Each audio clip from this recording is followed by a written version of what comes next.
2023 সালের বরাদ্দকৃত ট্রেন এই নোয়াখালীবাসীকে এখনো পর্যন্ত দেওয়া হয়নি। আমরা দেখেছি যে নোয়াখালীতে নোয়াখালী এক্সপ্রেস নামক যে ট্রেনটি চলেছিল সেটিও বন্ধ করে দেওয়া হয়েছে। আমরা দেখেছি যে নোয়াখালীর প্রতি আলাদা একটি বৈষম্য তৈরি করা হয়েছে।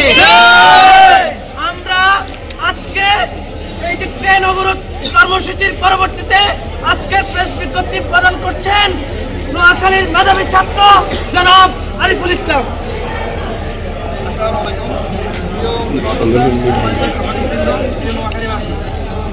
অত্যন্ত বেদনাগত হয়ে এবং বঞ্চিত নোয়াখালীর অধিকার আদায়ের জন্য আমরা আজকে রেলপথ অবরোধ করতে এবং এখানে আসতে বাধ্য হয়েছি।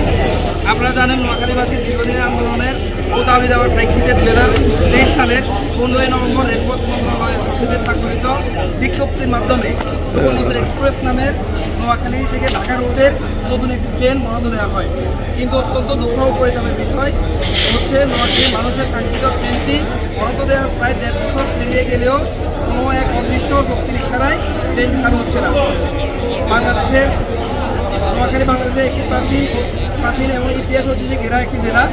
নোয়াখালীতে প্রায় 40 লাখ মানুষের বসবাস। জাতীয় অর্থনীতিতে নোয়াখালী ব্যাপক ভূমিকা রেখে চলেছে। নোয়াখালীর অসংখ্য প্রবাসী ভাইরা ট্রেনের অবৈধ নিরাপত্তায় বাড়িতে ফিরতে পারছেন না। দেশের বিভিন্ন জেলা হতে নোয়াখালী বিজ্ঞান ও প্রযুক্তি বিশ্ববিদ্যালয়ের শিক্ষার্থীরা ভর্তি পরীক্ষা ও পড়াশোনা করতে আসেন এবং দেশের বিভিন্ন প্রান্ত থেকে ভ্রমণ পিপাসু মানুষেরা নোয়াখালী হাতিয়া উপজেলার বিভিন্ন দ্বীপে আসেন। এছাড়াও দেশের অন্তত প্রাচীন বাণিজ্য কেন্দ্র নোয়াখালী সমুনিতে অবস্থিত, কিন্তু যাতায়াতের দুরবস্থার কারণে সবাইকে চরম দুর্ভোগ পোহাতে হয়। 1985 সালে একটি মাত্র ট্রেন উপকূল এক্সপ্রেস নামে চালু হয়। চালু হওয়ার পর থেকে কয়েক বছর যাত্রী সেবা ভালো থাকলেও 1990 সালের পর থেকে শুরু হয় চরম ভোগান্তি। নামে আন্তনগর এক্সপ্রেস হলেও 14 থেকে 15টি স্টেশনে যাত্রা বিরতি করার কারণে ট্রেনটি কখনো নির্দিষ্ট সময় গন্তব্যস্থলে পৌঁছাতে পারে না। অচল টয়লেট, ভাঙাচুরা বৈদ্যুতিক যন্ত্রপাতি নিয়ে ধুকে চলছে আন্তনগর উপকূল এক্সপ্রেস। সেই কারণে বিগত 10 বছর ধরে নোয়াখালীবাসী নতুন একটি ট্রেনের জন্য আন্দোলন করে আসছে। 5 আগস্ট জুলাই বিপ্লবের মধ্য দিয়ে ফ্যাসিবাদী আওয়ামী লীগ সরকারের পতনের পর আমরা নতুন ট্রেনের স্বপ্ন দেখেছিলাম। কিন্তু নোয়াখালীর মানুষ আবারও বৈষম্য শিকার হচ্ছে।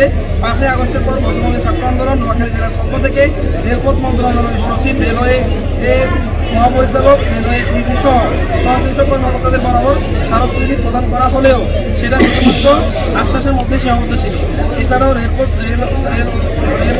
সড়কপথ মন্ত্রণালয়ের মাননীয় উপদেষ্টা ফজল করিম সাহেব নোয়াখালী সফরকালে নোয়াখালীর প্রতিনিধি দল ওনার সাথে সাক্ষাৎ করেন।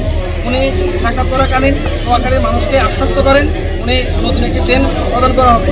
কিন্তু দীর্ঘ 9 মাস পেরিয়ে গেলেও আমরা এই নতুন ট্রেনটি দেখি নাই বা আমাদের নোয়াখালীতে নতুন ট্রেনটি আসে নাই। শুধুমাত্র আশ্বাসের গুলিয়ে এড়িয়ে উনি দায়সারা একটি আশ্বাস দিয়ে চলে গেলেন। আমাদের যে নোয়াখালীতে সুবর্ণচর এক্সপ্রেস এখনও সময়সীমা চালু হয় নাই। এই কারণে আমি বিশ্বাস করি নোয়াখালীর গণমানুষের দাবি সুবর্ণচর এক্সপ্রেস অতি দ্রুত চালু করতে হবে এবং কি আমাদের সুবর্ণচর এক্সপ্রেসের যে উদ্বোধনের তারিখ, এই উদ্বোধনের তারিখ দ্রুত ঘোষণা করতে হবে। আমরা সরকারকে আগামী 10 দিনের সময়সীমা বেঁধে দিতে চাই।